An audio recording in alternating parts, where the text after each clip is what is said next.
কেরলের আদালত কর্মী শ্রীমতী রঞ্জিতার অস্বাভাবিক প্রাণ বিয়োগের প্রতিবাদে সরব ঝাড়গ্রামের আদালত কর্মীরা দাবি তুললেন আদালতে পর্যাপ্ত কর্মী নিয়োগ এবং কাজের চাপ কমানোর। কেরলের আদালতে কর্মরত আদালত কর্মী শ্রীমতী রঞ্জিতার অস্বাভাবিক প্রাণ বিয়োগের ঘটনায় সরব হলে পশ্চিমবঙ্গ আদালত কর্মচারী সমিতির ঝাড়গ্রাম শাখা। প্রয়াত আদালত কর্মচারীর জন্য গভীর শোক প্রকাশ করা হয় সংগঠনের পক্ষ থেকে। পাশাপাশি ঝাড়গ্রাম আদালতের কর্মচারীরা অভিযোগ করেন আদালতগুলিতে পর্যাপ্ত পরিমাণে কর্মী নেই, শূন্য পদেও নিয়মিত কর্মী নিয়োগ করা হচ্ছে না। কার্যত আদালতের কর্মীদের উপর বাড়তি কাজের চাপ চাপিয়ে দেওয়া হচ্ছে। কাজের চাপে মানসিকভাবে ভেঙে পড়ে আত্মঘাতী হয়েছেন রঞ্জিতা। সোমবার রঞ্জিতার আত্মার শান্তি কামনা এবং তার মর্মান্তিক পরিণতির প্রতিবাদে ঝাড়গ্রাম আদালত চত্বরে প্রতিবাদ প্রদর্শন করেন পশ্চিমবঙ্গ আদালত কর্মচারী সমিতি ঝাড়গ্রাম শাখা।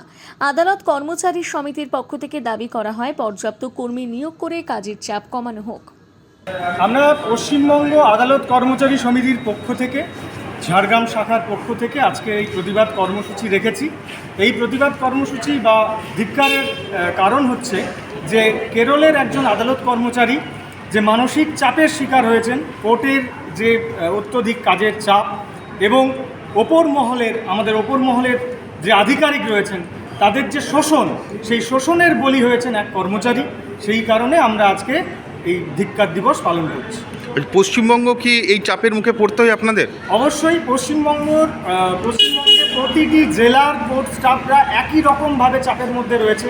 এখানে যেমন কর্মী সংকট রয়েছে, ঠিক একইভাবে স্টাফেদের যে দাবি, সেই যে প্রপার ন্যায্য দাবি, যেগুলো ন্যায্য পোস্ট ক্রিয়েট করার দরকার, যে পর্যাপ্ত পরিমাণ কর্মী দরকার, সেই বিষয়গুলো প্রশাসন নজর রাখে না এবং প্রশাসন এর 18 মাসে বছর হয়, দীর্ঘদিন ধরে আমাদের দাবি দেওয়া পড়ে থাকে।